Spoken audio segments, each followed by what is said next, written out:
Então, boa noite a todos. Pessoal, hoje nós estamos recebendo aqui o Agripino, que é um conselheiro do CAU, né, o Conselho de Arquitetura e Urbanismo aqui de Sergipe, e que veio aqui falar, apresentar um pouco do conselho aqui para todos nós. Agripino, nós temos aqui o professor Bruno Almeida, que também faz parte aqui do nosso colegiado. E, se eu não me engano, eu vi aí também a professora Valesca Diniz, que também está aqui com a gente. Então, sejam Ah, bem-vindos, professores. Seja bem-vindo aí todos os alunos. Nós temos alunos tanto da Bahia, como temos também aqui alunos também de Sergipe, tá? Só para você entender aqui um pouco do nosso contexto. Então, fique à vontade, a palavra é sua. é um ponto de convergência, né? Tá. Obrigado pelo convite, né? É uma satisfação poder apresentar o conselho que eu faço parte nessa gestão e cada vez que a gente toca nesse assunto, da maneira de entender um pouco o processo que a gente realiza nas reuniões e comissões, né, que a gente se reúne, pouco as reuniões reais ainda, presenciais, ainda muitas reuniões remotas, né? Mas eu acho que isso criou também uma nova forma, né, de poder integrar mais, né, dessa versatilidade. E importante talvez seja a informação que a gente esteja passando, né? Obrigado, André, aí, representando o corpo da arte da faculdade, né? Então, trazendo essa convergência aí, né, para esse papo com vocês, né? O Conselho de Arquitetura e Urbanismo de Sergipe, logicamente, é vinculado ao Conselho Brasileiro de Arquitetura, o Conselho de Urbanismo do Brasil, e semelhante a esse, que são os conselhos da federação, o EFES, né? Eles têm todo um vínculo no sentido de ter uma certa hierarquia a ser estabelecida. Então, há decisões que são tomadas na escala local, né, pautadas nesse grande âmbito das reuniões nacionais, que tem outro corpo, né, tem outra escala, mas eu acho que tudo a maneira que o CAU Brasil integra isso é a maneira de dar uma certa autonomia, porque há características específicas, né, que são trabalhadas em cada região. Então, houve um processo de transição. Eu, por exemplo, né, cheguei a participar de algumas reuniões do CREA, mais como visitante, como alguém que busca conhecer um pouco como esse processo se dá. Então, de 2010 para 2011, né, havia uma lei, a Lei 12.378, que regulamenta a profissão de arquiteto e urbanismo, que cria, né, o CAU-BR e demais os conselhos das federações. Então, no dia 15 de dezembro, em homenagem ao aniversário do Oscar Niemeyer, foi fundado o CAU-BR e os demais conselhos nacionais. Então, o Oscar Niemeyer, simbolicamente, né, ele tem a carteira 0001 do CAU, né, depois de vastos serviços prestados, né, para a nação e para o mundo, né. Então, esse processo se deu por uma necessidade de arquitetura, ela vinculada ao Conselho Regional de Engenharia, Arquitetura e Agronomia. Observa quantos nomes para chegar na arquitetura. Então, isso dava um peso muito pequeno. Então, imagine você tem 4, 5 classes, né, profissionais da engenharia. Então, por mais que tivesse uma força, essa expressividade fica muito pequena, sempre ficava relegada a um segundo plano. E há, de repente, uma certa pressão, uma certa resistência, ou, de alguma maneira, uma acomodação nesse sentido, e, de repente, quem está no comando, gerenciar uma grande gama de classes profissionais, então entende que ali não é o espaço de cada um. Então, acho que a maturidade fez com que o CAU, né, buscasse essa autonomia, realmente foi muita luta, um processo que se acumulou um pouco a experiência de alguns profissionais que estavam um pouco nesse âmbito dos conselhos, né, mas aí buscar realmente tomar responsabilidade para si, e entender que era o momento, né, que o país passava, que o país passa, onde para a arquitetura ela crescer no sentido da valorização profissional dos seus membros, precisa, de certa maneira, esse diálogo acontecer com as demais profissões, compatíveis com todas elas, né, mas precisa ter uma voz, ter uma palavra nesse sentido. E somente um conselho específico pode dar essa autonomia. Então, qual a função institucional do CAU? Ela visa orientar, disciplinar e fiscalizar o exercício da profissão de arquitetura e urbanismo, zelar pela fiel observância dos princípios de ética e disciplina da classe em todo o território nacional, bem como pugnar pelo aperfeiçoamento do exercício da arquitetura e urbanismo. Isso é dito no inciso 1º do artigo 24 da Lei 2.378, de 2010, essa é que eu acabei de me referir. Embora existam essas 3 escalas, né, quase como uma sequência mesmo de peso, né, no sentido de há um esclarecimento, há uma tomada de ciência daquela informação sobre a profissão, há uma maneira de conduzir isso através de normas e regras e há a fiscalização. No entanto, às vezes o conselho é muito visto com esse ato de só fiscalizar, mas, na verdade, é a atividade fim, mas há todo um processo anterior, e dependendo como o profissional entende e se relaciona com o conselho, né, é que ele pode entender que a fiscalização não necessariamente é uma fiscalização punitiva, ela carrega, né, na sua ação essa questão da disciplina, ou seja, uma série de normas a serem cumpridas, como tem no Corpo de Bombeiros, como tem vários órgãos municipais. Você vai ter, por exemplo, uma ação relativa àquele projeto que é uma interferência na cidade, em escala macro, escala micro, né? E a orientação nada mais é do que criar um padrão de conduta para que facilmente você possa, como profissional, ser protegido, né? Porque, assim, o que a gente evita na condição de você ter um profissional, né, que está exercendo legalmente, não está ainda com o diploma, não está ainda com o registro. Então, há todo um processo, né, que as comissões trabalham esses processos para que a gente possa, que tudo não passasse de orientação, mas o órgão, como ele tem essa autarquia, ele basicamente ele não tem, nós somos cargos honoríficos, então ninguém tem renda para atuar como conselheiro. Então, a nossa ação é no sentido de dar uma maior visibilidade nas questões práticas operacionais, né? E acho que a própria tecnologia, né, nos sistemas hoje, tudo, né? Há 10 anos atrás, a internet ainda estava, não com essa velocidade que existe hoje, né? Era aqueles contatos e tudo, mas já é uma nova plataforma de contato e comunicação. Eu acho que tudo se encaixa no tempo devido, né? Então, a função institucional do Conselho seria essa: orientar, disciplinar e fiscalizar.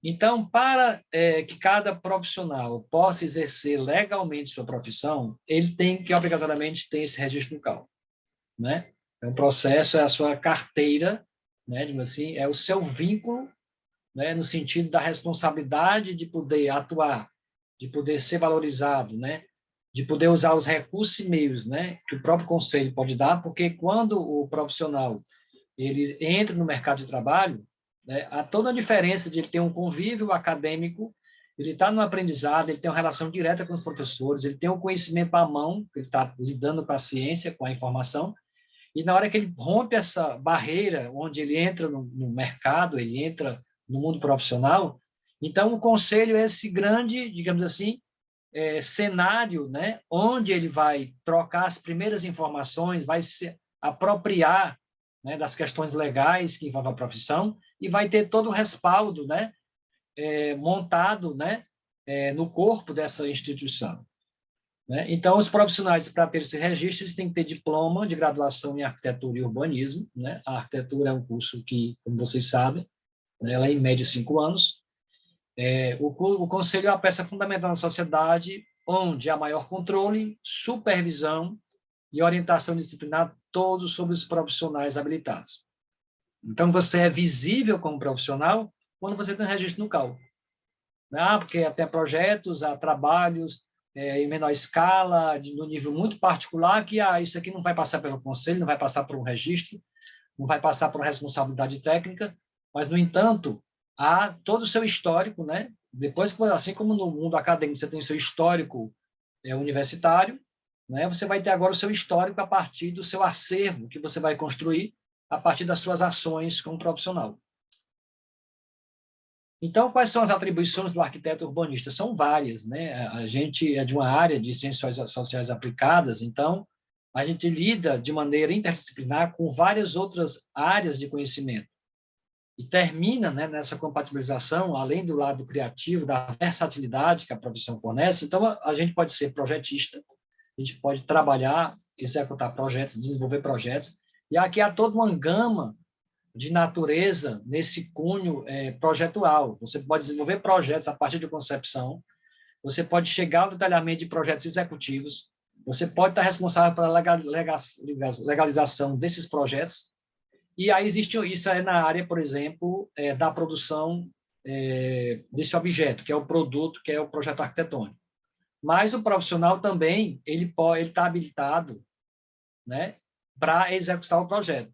Muitos profissionais, né, entendem que a qualidade do seu projeto ela pode vir se eu consigo ter o olho mais próximo, desde a concepção, desde a entrega de todos os detalhes que vão ser executados na obra, e eu, ao mesmo tempo, gerenciar essa obra, ou executá-la, né? Eu posso executar a obra dos profissionais, como eu posso executar a minha própria obra, se alguém tem uma empresa nesse sentido.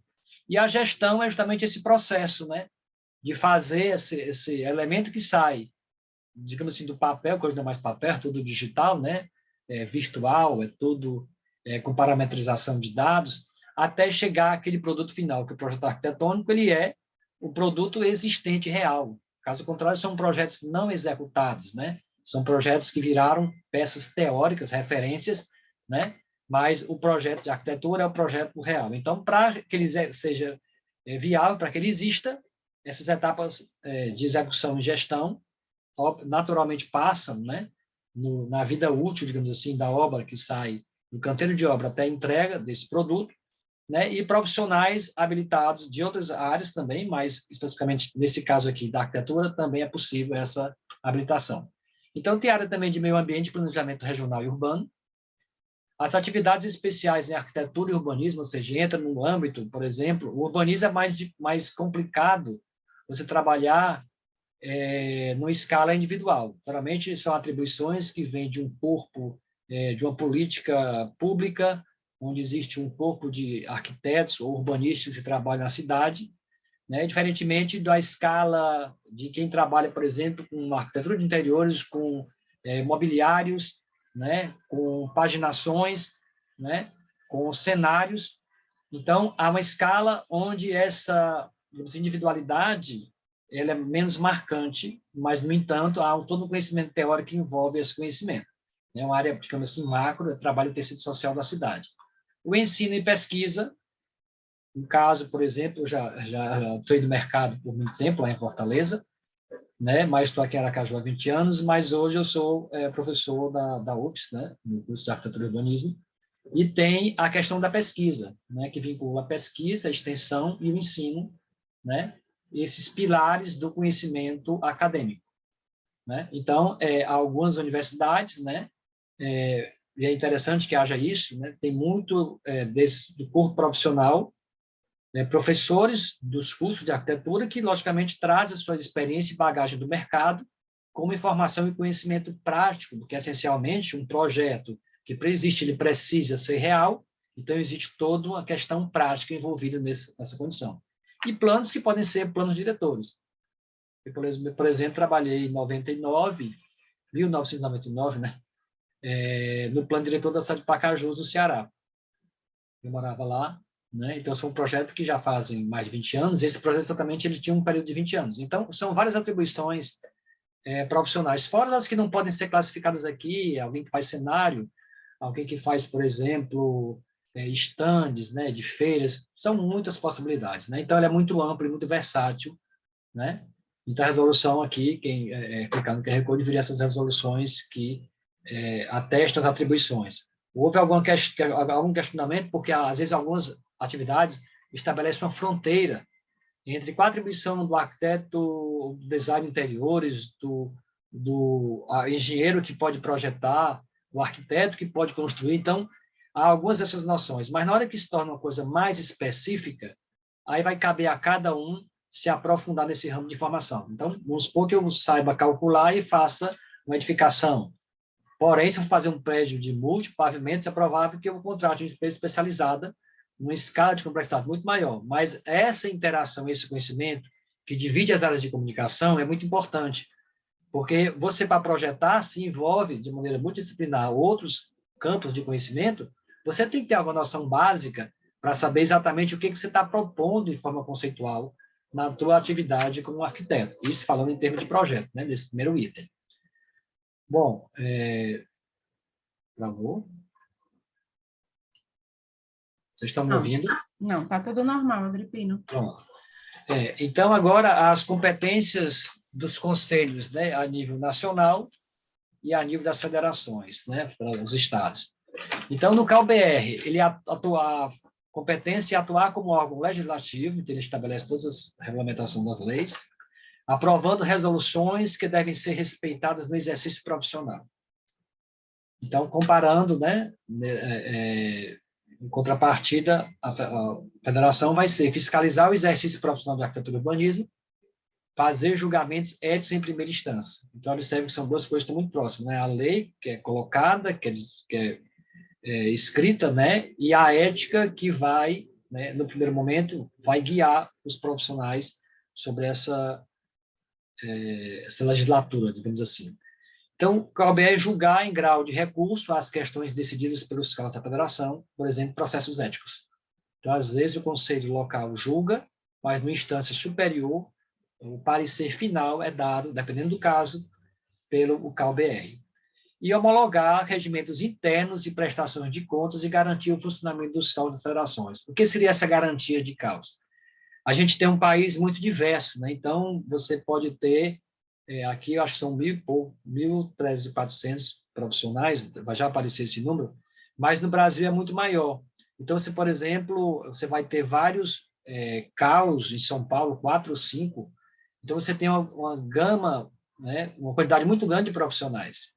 Então, vai existir uma escala de recursos, né, de peso na representação desse conselho. Então, o que ocorre? O que o CAU Brasil gerencia? Ele garante, numa condição mínima, de um CAU, por exemplo, no Acre ou no Maranhão, que, de repente, por algum motivo, a gente teve a pandemia há pouco tempo, ainda nessa rasteira da pandemia, então, houve atraso de diversas coisas, inclusive nessa questão da arrecadação. Então, imagine se um conselho desse não tivesse um apoio do fundo de reserva que o CalBR tem para poder se manter. Então, o CAL da federação ele garante esses recursos como se fosse uma maneira de um lastro de garantir que essa integração possa acontecer e os CAUs venham em escalas maiores, não ser um CAU pequeno, ele possa estabelecer a proporção que os profissionais, né, vão se qualificando e vão tendo seus registros, que ele ganhe um pouco mais de independência e fortalecimento dessa estrutura regional. Então, o CAU Brasil ele tem um pouco esse papel, né? É um papel, digamos assim, que não é muito visível nesse aspecto, mas é o que garante, por exemplo, os CAUs de cada federação ativos, né? Em relação à federação, já li o primeiro item, agora o outro seria realizar as inscrições e expedir as carteiras de identificação e de profissionais e pessoas jurídicas habilitadas. Essas carteiras, elas têm registro e têm validade em todo o território nacional. Me lembro que no tempo do CREA, então fui fazer tinha um CREA do Ceará, eu fui participar de um concurso de arquitetura no Maranhão, eu tive que levar minha carteira do CREA, que na época não era o CAU, e tive que fazer um outro registro, como se em cada local eu tivesse que ter um CAU específico. Então, eu tive o CAU do Maranhão para poder fazer e poder participar desse concurso.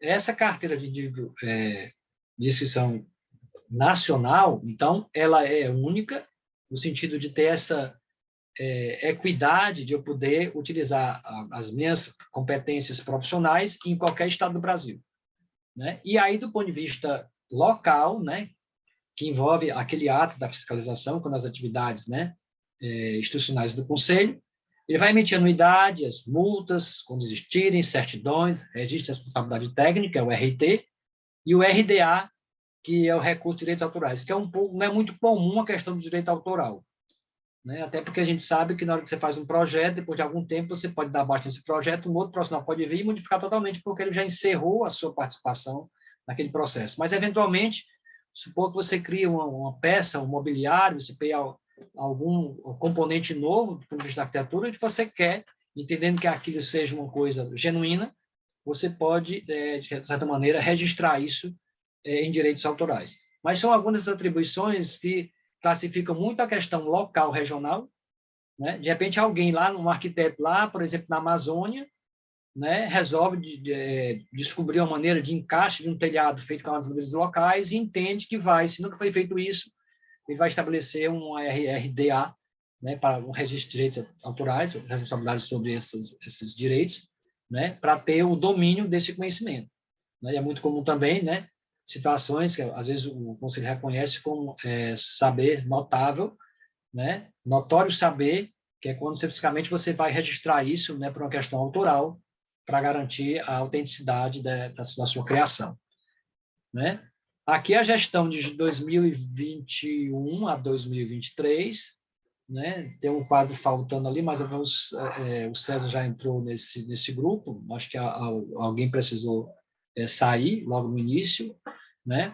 Mas, de maneira geral, nós temos essa quantidade de titulares. Aqui vai já aparecer, pelas comissões, o nome de cada um, que são todos esses que vocês estão vendo aí fica mais fácil identificar do que eu indicar o primeiro, Ricardo, que você deve conhecer, até chegar ao último. Então, vamos aqui para as comissões, mas essa chapa ela foi composta das duas chapas que concorreram na última gestão, e proporcionalmente as chapas se juntam, né, a partir de determinado número de conselheiros estaduais e seus suplentes, respectivos suplentes, né, e sempre há uma composição. Então, essa é um pouco a lógica de uma chapa, a não ser como uma chapa única, né, aí todos aqueles membros e componentes de uma chapa que concorrem às eleições, né, então, integralmente, ela passa a ser a gestão desse período, né?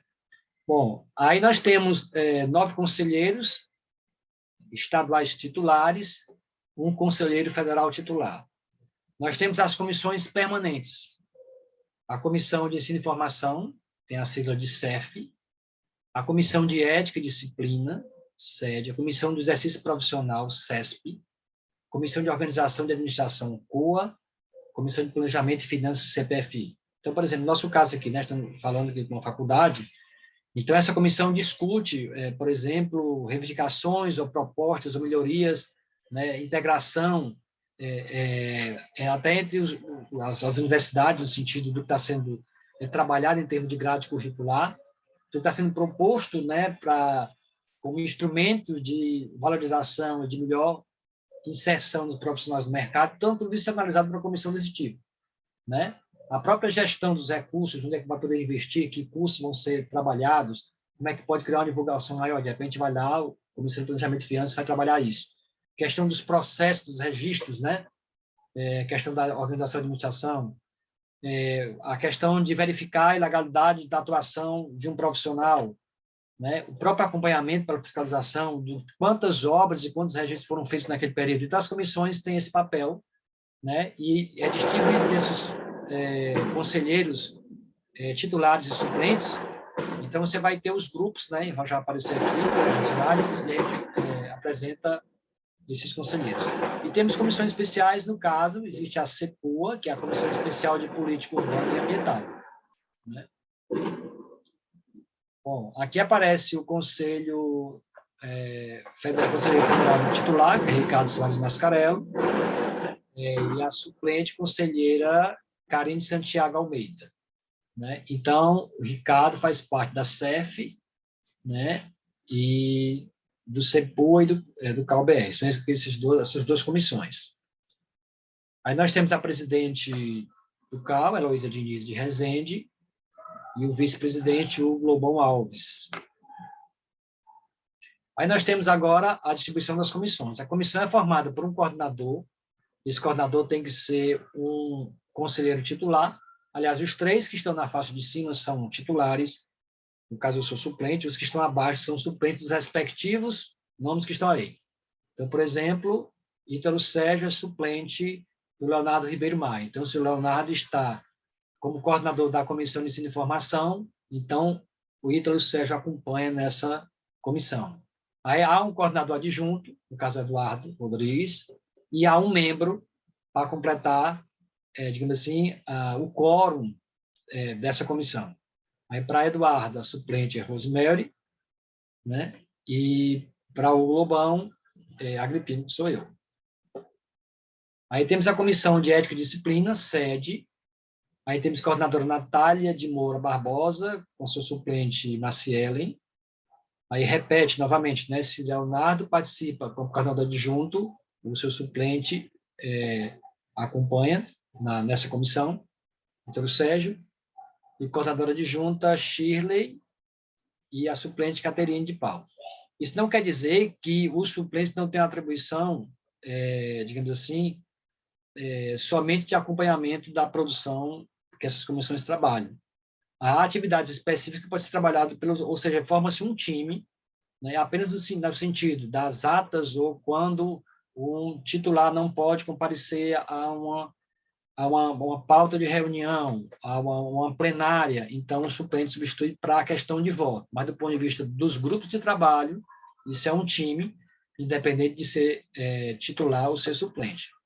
Aí temos a comissão de exercício profissional, Hugo Lobão Alves, coordenador adjunto Fernando Márcio, coordenador adjunto, no caso para ser membro aqui, Bruno Barreto, aí suplente, respectivamente, Agripino, Caroline e Ítalo César, então Dalvão.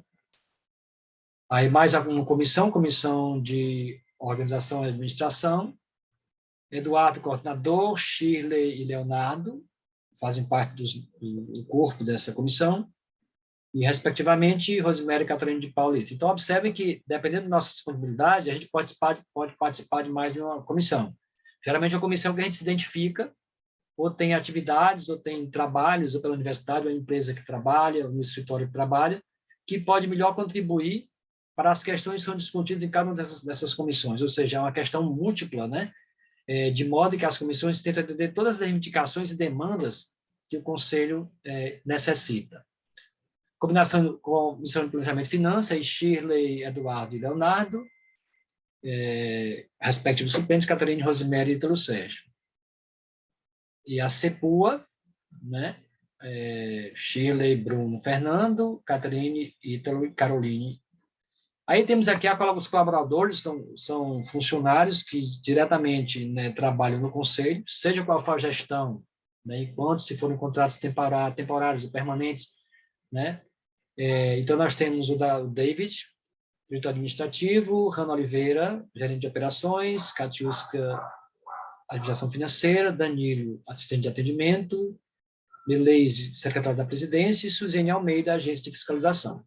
Então, todo o nosso apoio operacional, prático, administrativo, a gente conta com esse corpo de colaboradores, né, nas nossas comissões, nas plenárias, nos trabalhos e tarefas que a gente organiza, né? Agora, principalmente, o CAU a gente está há mais de um ano nessa gestão, né? Está entrando já no segundo ano, mas a gente tem o acompanhamento de um planejamento estratégico, né, de todas as atividades que vão ser pautadas, que vão ter como cunho o cumprimento desses objetivos, né? E o planejamento estratégico dá um direcionamento às nossas atividades, porque são muitas atribuições, né? É uma maneira até de compartilhar um pouco essas tarefas. E aqui números, né? Dado pelo IGEL, que é um sistema de informação que gerencia todos esses dados no Brasil todo, e ele é adotado pelo CAU-BR. Então, nós temos aqui profissionais ativos, né, 193 mil, praticamente 200 mil. Em empresas, nós temos 27 mil. Instituições de ensino superior acima de 700, né, e índice de arquitetos urbanistas por população, a cada 1.000 habitantes, seria uma a cada 1.000 habitantes de qualquer região, né, distribuída de maneira equitativa, né, se fosse o caso, seria um arquiteto a cada 1.000 habitantes. E nós temos um total no Brasil de 5.570 habitantes. Então, todos esses dados ficam computados, arquivados nessa plataforma. E temos aqui o estado de Sergipe, né? Então, nós temos 1.426 profissionais ativos, 163 empresas ativas, 5 instituições de ensino superior, no total de 75 municípios, e o índice de população 0,69, né? Se o índice nacional é 1, né? Pela escala do estado, né? Ser pequeno, dá praticamente 0,7, né? Então, 7 profissionais a cada 1.000 habitantes distribuídos, né? Mas a escala diferente, a quantitativos diferentes nas cidades principais, né? Pessoas que se formam em outras universidades, de repente voltam para os seus locais de trabalho para atuar profissionalmente, isso é muito comum, né? Acontecer. Não é um fato raro nesse sentido. Bom, nós temos aqui 8 instituições de ensino presencial de arquitetura e urbanismo em Sergipe, são 2 instituições públicas, que é o IFES e a UFS, e 6 instituições privadas. E 7 instituições de ensino EAD, em arquitetura e urbanismo, com polo em Sergipe. Isso ainda é uma discussão em processo no CalBR sobre ensino à distância. Primeiro, porque agora entrou um outro vetor, que é a questão da... Uma coisa é o ensino à distância, outra coisa é o ensino remoto, outra coisa é o ensino híbrido, outra coisa é o ensino presencial. Ou a combinação deles. Às vezes, o ensino presencial tem uma porcentagem, dependendo do curso, do regimento interno, se é 20% ou 30% das aulas que podem ser de maneira assíncronas, né? Ainda houve todo esse processo no período da pandemia, né? Que agora está praticamente mais de 80% de aulas presenciais, né? Por conta da abertura, né? Da terceira fase. Então, você tinha todas essas possibilidades, né?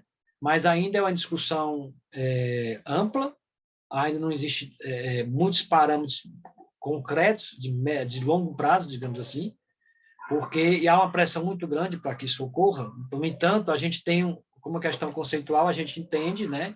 Isso é um consenso geral, não é uma opinião particular, né? Mas para onde andam essas informações? Que, por se tratar de um curso presencial, então, quer dizer, como se fosse assim, eu entendo, né? Imagino que isso se consolide, se torne um caminho sem volta, em algum sentido. É como se você fizesse um curso de arquitetura, agora você vai entrar numa residência para ganhar prática, como acontece em cursos como medicina, passar por experiências práticas e depois agora você se torna um profissional. Como outros conselhos, né, como o OAB precisa de um título, né? Precisa de um concurso que você tem essa ordem, né? Então, é semelhante a isso. Então, assim, as coisas não chegam de maneira isolada, elas chegam num pacote de coisas que são resolvidas juntas. Mas uma coisa que é o sério dessa questão no curso de arquitetura é que ela é uma atividade eminentemente prática. Tanto é que professores de arquitetura, por exemplo, de planejamento ou de projeto de arquitetura, é interessante que eles tenham tido uma experiência prática de projeto para ensinar projeto, né? Imagine um técnico de futebol que nunca jogou futebol, né? Então, é um pouco essa questão da questão da vivência para poder passar a experiência. Mas isso é uma questão aberta, então não é o caso aqui dessa apresentação, mas mostrando que isso é um assunto que está sendo discutido e conversado. Sobre a questão do Código de Ética e Disciplinas, foi uma cartilha do CalBR. O Código traz princípios, regras e recomendações que orientam a conduta dos profissionais com os clientes, colegas, a profissão e interesse público com o conselho, né? Então, eventualmente, alguns conselhos regionais lançam cartilhas que às vezes são compartilhadas por outros conselhos e às vezes são adaptadas para questões bem locais, bem específicas, né? Então, essa dinâmica da troca de informações e até uma certa linguagem, né? Tanto visual como a questão da maneira como isso é divulgado, né? E aqui, dados numéricos, né? Foi feito aqui em Sergipe, né? Baseado numa pesquisa nacional, né? Então, foi lançado um formulário no Google Forms e cada um fazia esse preenchimento, né? Se era com a porcentagem para Sergipe, que se considerava mulher com gênero, homem com gênero, e os que preferiram não informar. Proporcionalmente, no Brasil, observe que a escala é semelhante, né? Primeiro, mais mulheres, né? Como se mais mulheres são profissionais da arquitetura, nesse momento, homens, os que não preferem informar, e outras condições, né? Em percentagens bem menores, que não se encontrou na escala de Sergipe, nessa tabela, mas se encontrou no Brasil. Né? Então, isso foi uma pesquisa baseada em trabalhos paralelos que estavam ocorrendo, e o CAL usou essa plataforma para colher esses dados, né? E aqui, esse gráfico é interessante, o censo dos arquitetos e urbanistas, né? Muita curiosidade quando você se forma, né?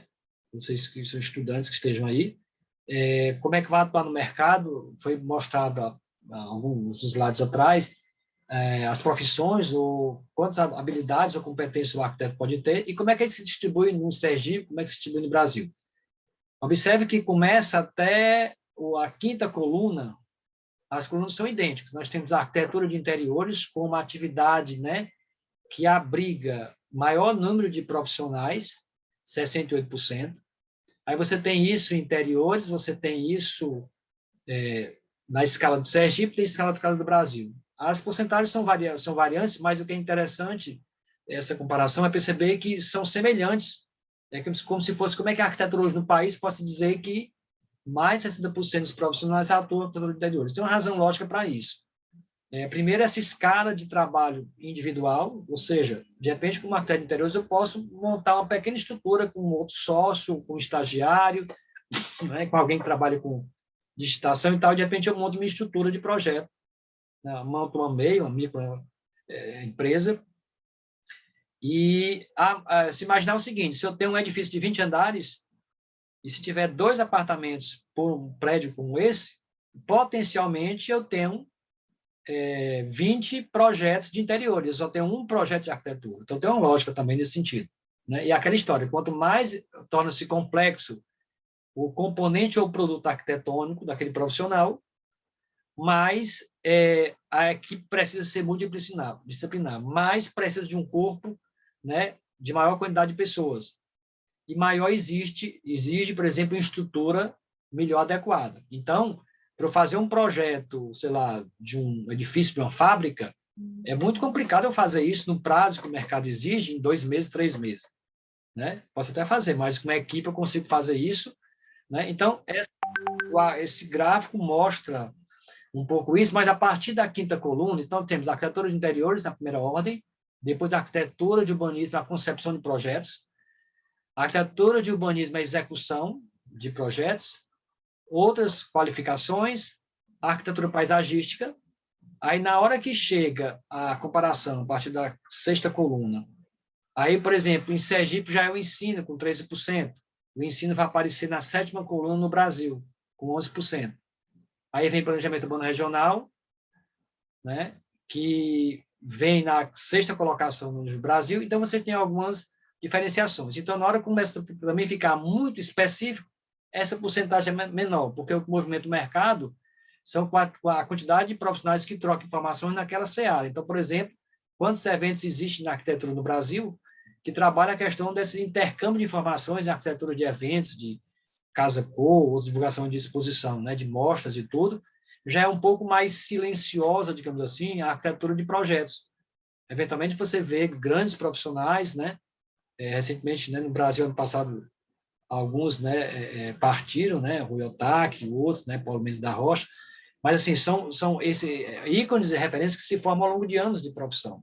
E até um dado curioso, né, imediatamente, na hora, apesar de já ter a questão do registro, tudo, na hora que o profissional entra no mercado, rapidamente, né, por questões familiares, de proximidade, é mais fácil entrar nesse mercado da arquitetura de interiores. Já de projeto, vai levar de 10 a 15 anos para ele ter uma maturidade como profissional, né? Sem contar a questão de ele trabalhar em questões de compatibilização de projetos com outras áreas de conhecimento. Então, esse é um gráfico, né, que o IGEL tem lá como dados estatísticos. E aqui é um dado sobre a questão, né, nós somos do Conselho, né, foi perguntado a nível Brasil, a nível local, se alguém é filiado a alguma entidade profissional. Então, grande parte não é filiado. Então, por exemplo, o IAB, por exemplo, né, ou ASBEA, outros, né? Então, você tem aqui ASBEA, FINA, IAB, a BAP, né? Então, aquela história, quanto mais específico torna-se, o número torna-se reduzido. Né? São dados processados pelo Datafolha. E aí surgiu a cartilha, né? O Rio Grande do Sul montou essa cartilha, me formei agora, ou seja, qual é o papel do conselho como apoio na hora que o estudante, que agora virou profissional, na hora que ele tem o seu registro, que ele vai atuar no mercado, né? Não só conhecer a legislação, não só conhecer os campos de atuação, mas ter esse respaldo de um conselho que o representa, né? Na sua valorização profissional, no acompanhamento do seu crescimento profissional. Né? Então, assim como teve aquela cartilha lá da ética, né, produzida pelo CalBR, de repente, algumas entidades, alguns conselhos regionais produzem também material desse tipo, são divulgados, né, e compartilhados com os outros setores. Bom, O planejamento do projeto Clau Plural, que é uma das bandeiras trabalhadas, né, um dos grupos de trabalho trabalhados nessa gestão, previsto um planejamento estratégico da gestão de 2021 a 2023, e tem como proposta debater sobre questões ligadas à equidade e diversidade dentro da arquitetura e urbanismo, debater sobre questões ligadas à equidade, diversidade, ocupação e vivência da cidade. Eu não sei como é que está meu tempo, né? Bom, projeto CAL Plural, um grupo de trabalho dentro do CAL Sergipe para tratar das questões de equidade, diversidade, arquitetura e urbanismo no Sergipe. Objetivos: valorizar profissionais negras e negros que atuam na arquitetura e urbanismo, sensibilizar a sociedade para a equidade de gênero e raça, discutir a equidade de gênero e raça nos espaços públicos de direito à cidade, contribuir para o enfrentamento das violências de gênero, mulheres e pessoas LGBTQIA+, e raça, incentivar referências, bibliografias que valorizem a diversidade de gênero, mulheres e pessoas LGBTQIA+, e raças na arquitetura e urbanismo. Instituir espaços e instâncias no CAL Sergipe que tratem da temática de equidade de gênero e raça e a incorporação dessa dimensão na atuação dos CAL, das unidades da federação e no CAL-BR. Isso é a proposta do grupo no CAL Sergipe. Meta 1, criar instância para tratar da temática da equidade de gênero e raça. Meta 2, identificar perfil e questões que envolvem arquitetos, arquitetas e urbanistas negros e negras. Participar dos debates, atividades e instâncias nacionais de equidade de gênero e raça. Instituir nos meios de comunicação e divulgação do CAL Sergipe linguagem inclusiva e não sexista. Meta 5, promover encontros, debates, atividades e instâncias estaduais da equidade e diversidade e realizar formação interna de conselheiros, conselheiras, colaboradores e colaboradores sobre a linguagem inclusiva e não sexista. Bom, chamamento dos trabalhos, esse aqui foi um evento que ocorreu no ano passado, né? Então, alguns eventos que são divulgados, concursos, campanhas, valorização de trabalhos de graduação, várias dessas ações, às vezes são associadas a tarefas de uma das comissões, né? E aqui é só exemplo dessas postagens, né, que foram produzidas. Isso aqui foi um questionamento, né? Foi aberta essa consulta através do Google Forms, né? E todo mundo preenchia lá o link, né? E dava sua contribuição. E era isso, a questão da apresentação do CAL. Eu quero ver agora, antes de alguma pergunta que possa ocorrer, deixa eu primeiro ver se eu consigo abrir o que eu ia mostrar aqui, só como maneira ilustrativa. Eu acho que estava aqui, peraí, agora deixa eu me situar aqui. Não apareceu, era isso, agora eu tenho que ver onde é que está isso. Eu acho que eu tenho que vir para cá. Fazer assim, deixa eu ver assim, vou fazer de maneira bem primitiva mesmo. Deixa eu entrar aqui no... Deixa eu ver se está aqui. Não, isso aqui não é. Bom, antes de que eu consiga localizar essa... Na verdade, eu vou acessar o...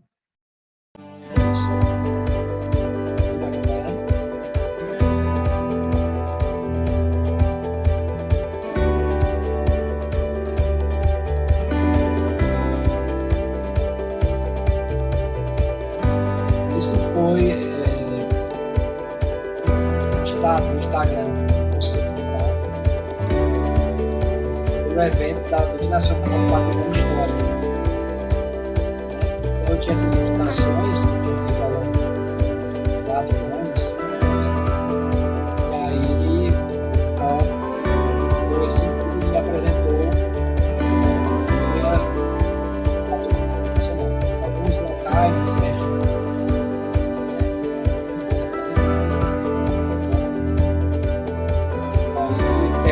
no Instagram, não consigo estar mas a ideia era apresentá-lo. Deixa eu parar e deixa eu ver se eu consigo voltar para a sala. Deixa eu ver se eu consigo me situar. Tenho que parar de apresentar, não é isso? New share, stop share. Isso, pronto. Estou aqui. Agripina, aqueles desenhos são seus?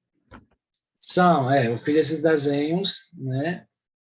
E aí, inclusive, quando eu mencionei ali que Sergipe tem 75 municípios, então uma das ações do Conselho, né, surgiu até como um desafio, cada município de Sergipe que fizesse aniversário, eu fazia um desenho do município.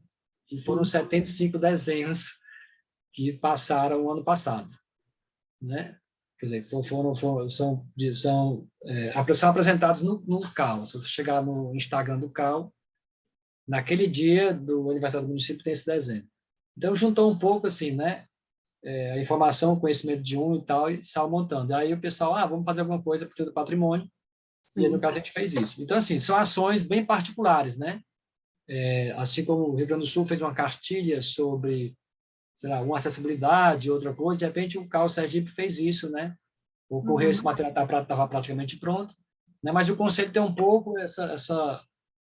a cara do conselho nada mais é do que a contribuição voluntária de cada um no que se identifica dentro das comissões, né, que possa melhor contribuir e dar fluidez e estabelecer um bom diálogo, né, com os profissionais, né, e estudantes também, né, que serão os futuros profissionais, né.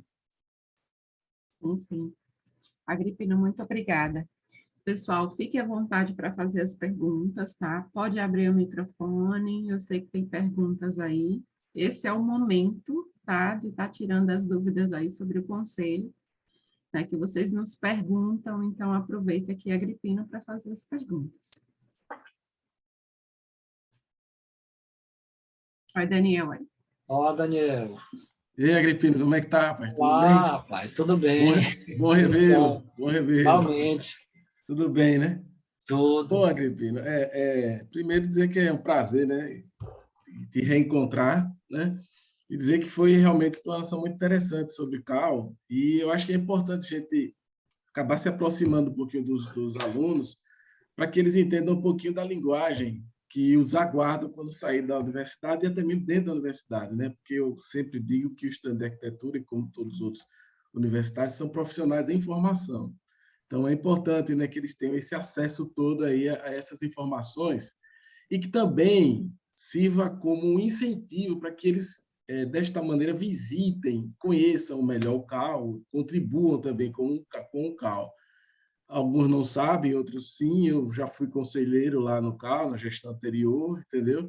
Pepino, a gente conversava muito, eu e alguns outros membros e tal, e sempre tem essa preocupação de fazer com que o CAU se aproxime mais do profissional, e não pode ser uma via de mão única, tem que ser sempre mão dupla, porque às vezes não adianta se fazer se criar muita demanda e não ter essa preocupação de sempre estar contribuindo. Mas eu lembro também, e é só uma colocação, e queria até saber como é que estava, que a gente sempre promove os concursos, né? Convida os alunos para fazer um concurso e a gente discute, é criada uma comissão, entendeu? Para o aluno levar esse concurso para ser submetido à avaliação lá do CAU. Então, aproveito a oportunidade, Agripino, só para deixar essa oportunidade de você explicar também um pouco melhor aí para o pessoal como é que funciona e para fomentar um pouquinho, né? Certo. Mas é isso aí. Valeu. Boa noite. Isso. Obrigado, Daniel. Satisfação revê-lo. A gente presencialmente se encontrou antes da pandemia. Teve grupos da chapa do CAU, que eu só os vi remotamente. Né? Alguns eu tive a oportunidade de conhecê-los presencialmente. Ano passado, acho que foi em dezembro, então, o CAU promoveu o concurso dos trabalhos de conclusão de curso. Né? Então, as universidades que tinham alunos orientadores que fossem conselheiros não podiam participar, né, assim, de comissão dessas bancas julgadoras, né, foram chamados profissionais de fora, mas foi bem interessante, né, porque é uma oportunidade de dar visibilidade para o profissional. Por exemplo, eu venho da cidade de Fortaleza, né, então lá a tradição muito forte a grande vitrine dos profissionais eram os concursos de arquitetura, concursos de praças, concursos de orla, né? Então, era muito comum, por exemplo, participei de 2 concursos, né? Participei do concurso de Altos Alencar e participei... esse concurso, por exemplo, ele envolveu 10 profissionais de diferentes áreas, né? Então, assim, esse foi na escala menor, esse aqui de Sergipe, porque é o profissional, ou seja, a sua vitrine é o que conseguiu produzir durante o seu ano de formação, né? E quando você comentou da questão desse diálogo, inclusive algumas ações nesse sentido, que existe, por exemplo, grupo, por exemplo, Cal Jovem, né? Então, qual o diálogo, qual a comunicação que vai haver do profissional que está chegando no mercado? Qual a linguagem que ele vai encontrar? É um ícone rápido, uma mensagem que ele encontra no Instagram, é uma mídia social, ou é um evento mais informal, é uma conexão direta na hora que entra, por exemplo, no Cical, né? Então, eu costumo dizer assim, que a proporção que você vai amadurecendo como profissional, você vai se inteirando de outras ferramentas que você não tem interesse de imediato. Eu digo, até essa comparação assim, eu quero aprender, alguém fez 18 anos, quer aprender a dirigir. Ele só quer um carro que tenha 4 rodas e ande. Se esse cara está maduro, está preocupado com a performance, o conforto, o ar-condicionado, então é a mesma coisa. Então tem que haver uma porta de entrada, então essa linguagem de comunicação, ela começa, né, na hora que as comissões de educação reúnem através de eventos dentro da universidade, estabelecem um diálogo com os centros acadêmicos. Então essa comunicação se dá da maneira mais rápida. Então, quando ele entra no mercado profissional, o CAL não é um objeto estranho, nem uma entidade estranha. É alguém que é um pouco uma extensão da universidade, que agora tem outro tipo de relação. Enquanto uma é aquela casa que eu olhava de longe, não podia visitar, agora não, agora você pode, porque agora você tem um registro profissional, e agora, por onde é que eu começo? Começa do início, como tudo. Né? E o que você precisa, de maneira mais básica, eu quero saber como é que eu faço o registro do RRT, como eu quero produzir, quero fazer esse projeto, quero ser autor desse projeto. Então, qual o caminho mais fácil? Então, são linguagens desse tipo. Né? Então, os eventos, as divulgações, as oficinas, o café com egresso, são atividades que fazem essa interação e essa integração. De modo que o que muda é só a relação que você estabelece quando você é acadêmico, quando você é formado. Mas o cenário da casa, digamos assim, do profissional, é a casa do conselho. Né? Alguém perguntou alguma coisa sobre a questão... deixa eu ver a primeira aqui, né? Qual o caminho, Edjane Bispo, para virar conselheira? Não, primeiro você tem que participar de uma chapa, essa chapa vai concorrer, né? E se na porcentagem de votos, né, que aquela chapa majoritária tiver, se tiver nos primeiros grupos de conselheiros e suplente, você participa dessa chapa. Em Fortaleza, por exemplo, né, lá tiveram 3 chapas, aqui só tiveram 2, né? Então, as composições, às vezes, por exemplo, tem comissões, são 10, né? Conselheiros, então, de repente, 6 numa chapa, 3 da outra e 1 da outra terceira. E assim se formam os grupos, né? Cidades pequenas, Mauricélia, cidades pequenas como a minha é sempre notável. Isso deve ser em relação aos desenhos que foram apresentados. É isso mesmo. Toda cidade de Aracaju, não ficaria dizer diferente disso, né? Tem a sua bagagem histórica que pode ser registrada, né? Seja fotograficamente ou seja através do desenho. Agripino, ela está falando o seguinte, que a cidade dela é sempre notável, presenciamos obras irregulares e sem um profissional. O que podemos fazer para que isso possa ser evitado? Existe alguma forma de denunciarmos? As denúncias, né, elas chegam como um instrumento a mais, né, na rotina ou na escala de fiscalização. Por exemplo, o CAU Sergipe teve uma escala ao longo desse ano, e já agora nesse ano de 2021, que estabelece, por exemplo, roteiros que vão dar para as cidades, roteiros onde existe maior produção de obras, que você vai ter pontos de fiscalização, e existe também as denúncias. O que acontece, dependendo da escala do município, isso é muito comum acontecer ainda, essa briga, de repente, aquela questão da função, lembra? O peso do Conselho de Arquitetura, de Engenharia, que tem digamos assim, uma tradição muito forte, e de repente chega lá a fiscalização, se tiver um engenheiro na obra, ele pode executar, mas o arquiteto tem essa atribuição, pode não ser visto dessa maneira.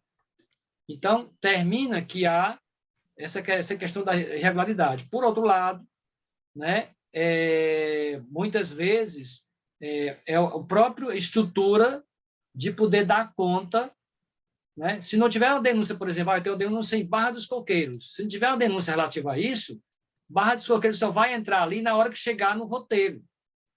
Né? Então, assim, há todo um jogo de meta, há toda uma contabilização, da quantidade de visitas que são feitas, das fiscalizações efetivas, dos que geraram multas, dos que precisam de uma regulamentação, dos que viraram advertência, a todo esse processo. Mas a denúncia é um dos instrumentos, né? Na hora que você denuncia, você anuncia e você...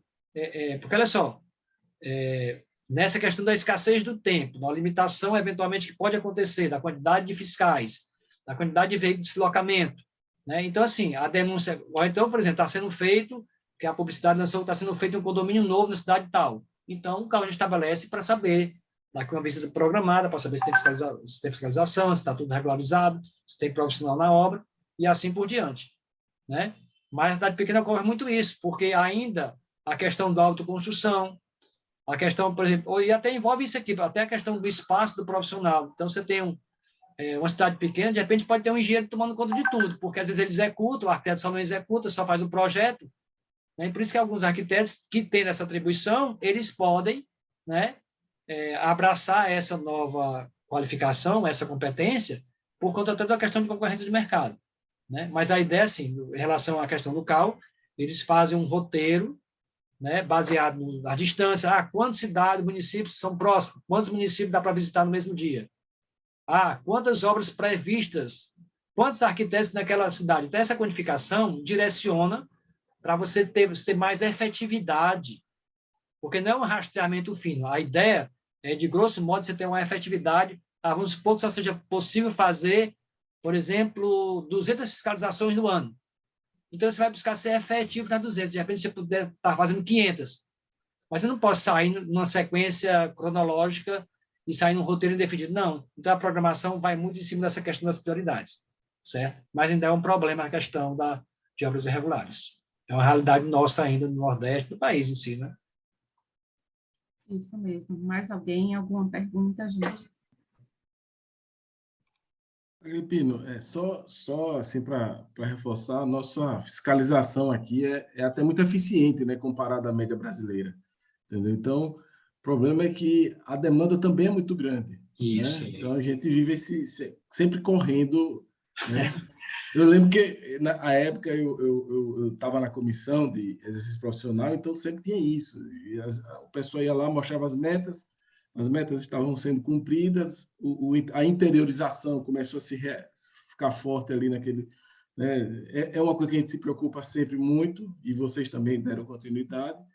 Enfim, e aí a gente percebia que tinha denúncia, tinha roteiro e tudo, mas sempre o volume é muito maior, entendeu? Então, isso também é questão da autofiscalização também. O profissional precisa ser mais consciente, entendeu? Então, tudo acaba Verdade. tudo ajuda, né? Mas eu lembro disso também. Outra questão é o seguinte, por exemplo, se há a questão da efetividade, né?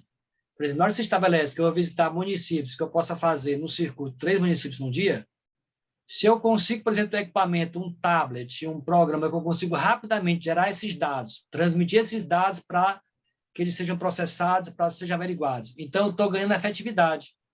Porque, vamos supor, eu tenho tempo de visitar todos os municípios.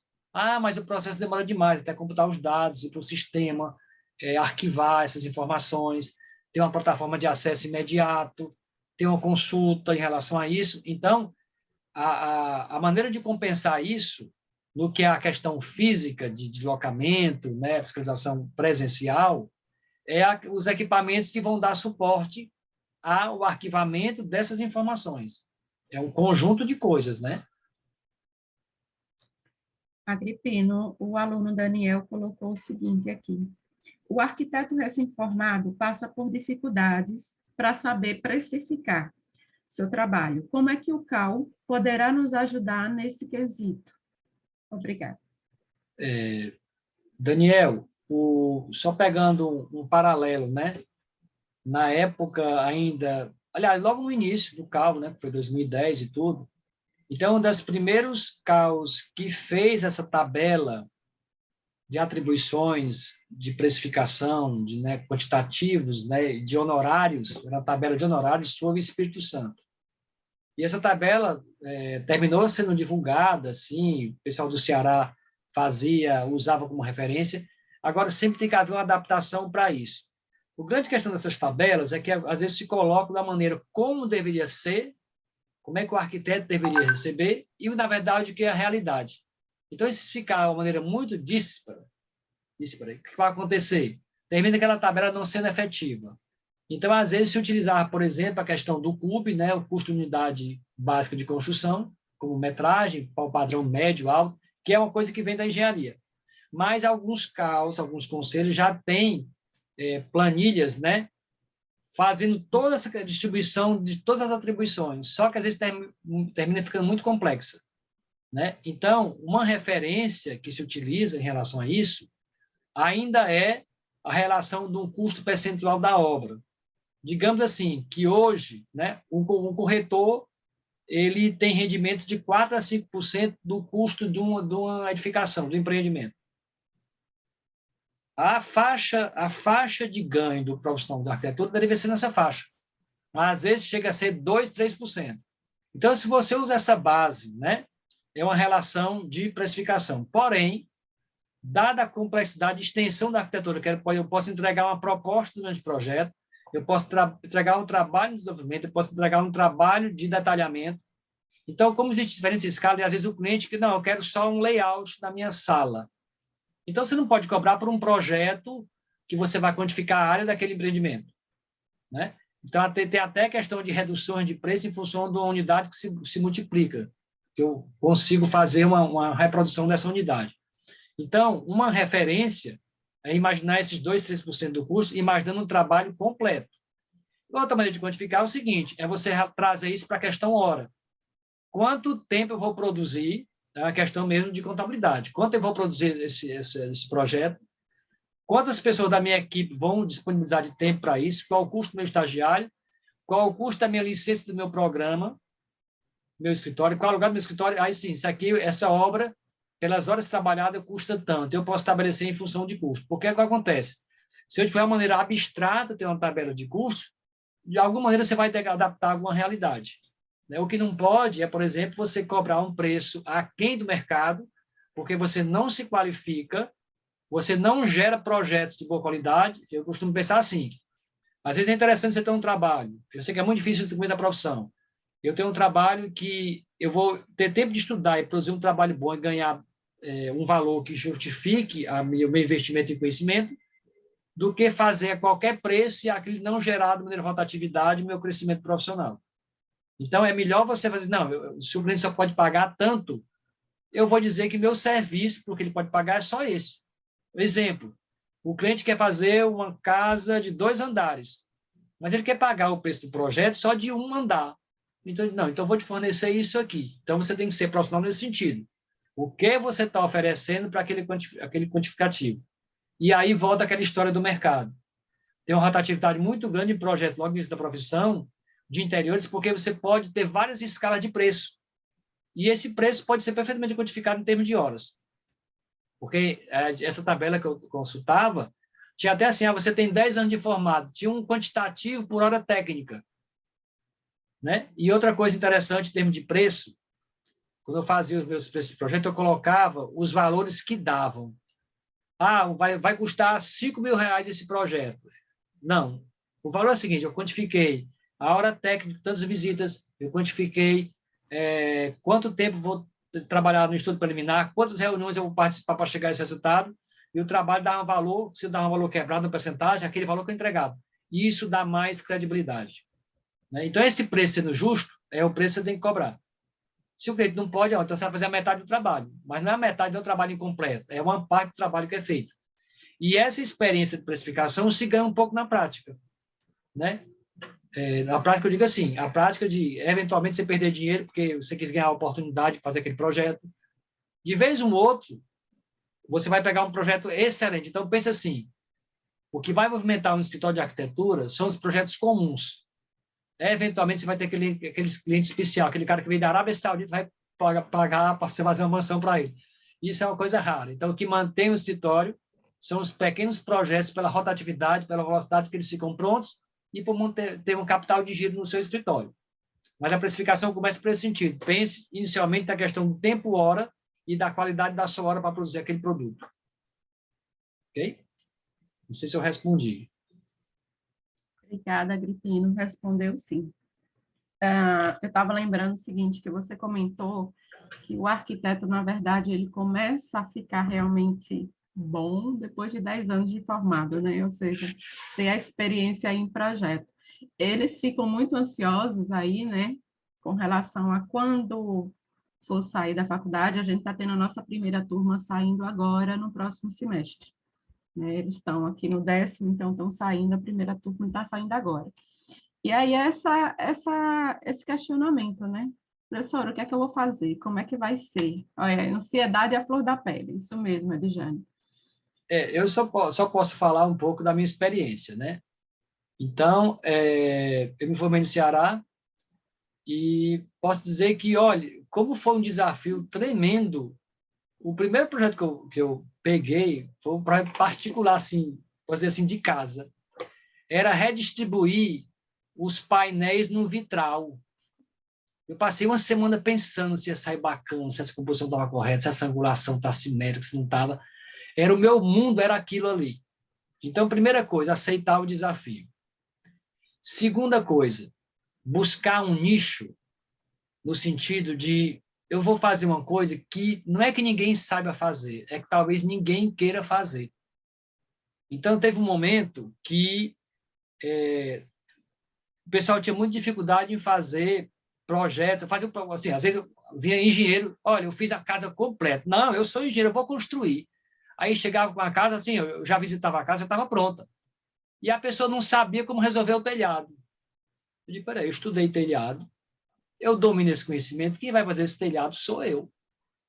E aí eu buscava, né, conhecimento para chegar naquele resultado. E, de repente, eu mesmo que eu todo trabalho complicado, ó, tem telhado complicado para resolver? Não, o Agripino não resolve, eu ia lá e resolvia. Então, a questão do desafio. Outra questão, às vezes, no início, você tem que pegar projetos, não que os ideais, não, é o que você sabe fazer, mesmo que sejam trabalhosos. Eu já tive algum tempo, já tinha mais de 10 anos de formato, quando eu peguei uns trabalhos da Caixa Econômica, que eu tive que estudar 2 meses os manuais para fazer o layout do projeto Top 500 da Caixa Econômica. Né? Então, aqui foi um desafio enorme, mas eu sabia que isso aqui era uma oportunidade. Depois gerou outros projetos para fazer pia de garagem de barcos. Então, às vezes, é estar num canto que ninguém quer estar.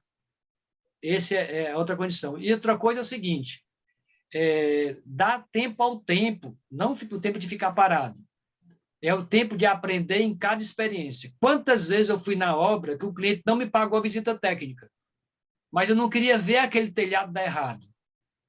Eu queria ver que aquela obra ficasse correta. Isso é um investimento também nesse sentido. Então, primeiro, cubra os seus custos. O que não for coberto, porque às vezes a sua maturidade, né, ou a inexperiência ou o começo, o cliente não vai acreditar que você está visitando a obra, vai cobrar uma visita técnica, faz parte do seu projeto. Então, até você ter maturidade e segurança para entender que aquilo é uma hora técnica, vai acontecer que você vai dar o seu tempo. Mas hoje, quando eu vejo algum desses projetos, eu vejo assim, olha, o resultado desse projeto, eu não penso nem quando eu deixei de ganhar. Eu penso que eu aproveitei aquilo como oportunidade. Né? E depois, né, ocorreu de participar de grupos de escritórios, de arquitetura com os profissionais, e fiz ginásio de esportes em Vila Velha, escolas no Rio de Janeiro, projetos residenciais, edifícios multifamiliares em Fortaleza. Então, assim, logo depois, mais de 10 anos e pouco, que voltei para o mundo acadêmico, né? O mercado também tem muitas mudanças, mas eu quero dizer que tudo começa pelo pequeno passo, né? E a maturidade vem nisso. Então, essa ansiedade, ela ocorre por quê? Porque como a arquitetura é um curso de muita visibilidade, né? Eu sei que o mercado te acolhe, o mercado que tem essa publicidade te acolhe de uma maneira muito efusiva. E você, naquele momento, você é personagem de um cenário. Você ainda está construindo sua trajetória. Mas o profissionalismo é uma coisa. E a outra é descobrir, no conhecimento mais específico, na especialização, sai da questão generalista. Você pode ser muito generalista, mas eu sou especialista, mas eu sou especialista em conforto ambiental, em sustentabilidade. Eu vou me aprofundar, por exemplo, em componente de proteção solar. Alguém vai executar a obra. Tem pessoas que são mais pragmáticas, não, eu vou abrir empresa de fazer maquete, eu vou abrir empresa de gerenciamento de obra, eu vou abrir empresa de construção de projetos. Tem gente que quer trabalhar a questão do aperfeiçoamento do conhecimento, que quer fazer a sua marca, quer fazer a sua história, Mas, assim, tira a ansiedade, né, que é difícil, eu sei, mas a primeira questão é a seguinte: responsabilidade com tempos, com prazos, aprender a gerenciar o tempo e a informação sempre, né, ser um elemento que torne-se um diferencial. Porque não é que vai ter outro que vai fazer, o outro está ocupado com outras coisas. E naquele momento você está podendo fazer aquele trabalho. É assim que o mercado ganha uma rotatividade, né? Até você ter tempo de desenvolver uma identidade própria. E também tem muita questão da circunstância, né? Do capital que você tem, da oportunidade que aparece. Pode ser que eu tive a oportunidade de pegar projetos interessantes, que eu uso como referência até nos projetos que eu dou quando estou estudando disciplina de planejamento. Mas não ter medo do início, aceitar esse desafio e nem achar que você vai ter uma cidade amanhã para você fazer, né? Então, um pouco de calma nesse dia. É um processo. A arquitetura é um processo que nunca acaba, né? Verdade, é um processo que nunca acaba. E aí, assim, eu dou um conselho, vocês que estão no 10º, e até quem está no 9º, né? Se prepare exatamente para ter um bom TFG, para quando o CAU abrir aí o concurso, vocês já começarem a mostrar a cara de vocês. Para que veio, né, Agripino? Porque é uma janela muito bacana, né? O que você está falando aí da questão do concurso, eu digo assim, né? Quando a gente olha hoje com a quantidade de ferramentas que a gente tem para produzir um projeto, a gente não pode esquecer que existe um lado da criação e concepção que você amadurece isso com as teorias, que o mercado não te dá tempo para isso. Quando você estiver no mercado, estiver no escritório trabalhando com alguém, vai dizer, olha, em 15 dias eu quero esse mini mercado pronto. E a universidade te dá 4 meses para você pensar um planejamento, para você estudar, para pesquisar, para investigar. Então, esse é o melhor processo. Então, você está livre de qualquer pressão do mercado. E você tem a melhor assessoria, porque os professores estão para te auxiliar. Então, o melhor tempo que você pode gastar é na academia. É o melhor tempo. Né? Porque aí você pensa, mas eu tenho 4 meses, é tempo demais. O produto é pouco, mas se você tiver agregado a isso uma fundamentação arquitetônica que você está produzindo, então você vai construindo gradativamente, porque você vai apurando sua sensibilidade, você vai aperfeiçoando seu conhecimento e você vai amadurecendo essa informação, ao ponto de aquela instabilidade ou ansiedade do início, ela vira segurança, né, no que você propõe como arquiteto, né?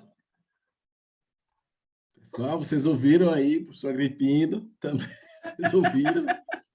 Acho que vocês já ouviram esse É conselho em algum verdade, lugar. né? É verdade. Vocês já ouviram esse conselho em algum lugar. Acho bom ficarem atentos. É, É que verdade. bacana. Gente, mais alguma pergunta? Aproveitem aí a oportunidade. Quando vocês estiverem saindo, né, já no próximo semestre, para alguns, o CAU também oferece aí exatamente isso que a Agripino trouxe, que é café com CAU, como é, Agripino? Café com egresso. Com egresso. Pronto. É quando quando o profissional vai tirar o seu registro, vai conhecer a sede do CAU, vai conhecer os profissionais e os conselheiros, né? Então, esse é o primeiro convite, digamos assim, né? Que ele, ainda que não esteja com nenhum projeto, ele oficialmente ele está no mercado, né? É uma confraternização de entrada no mercado, né?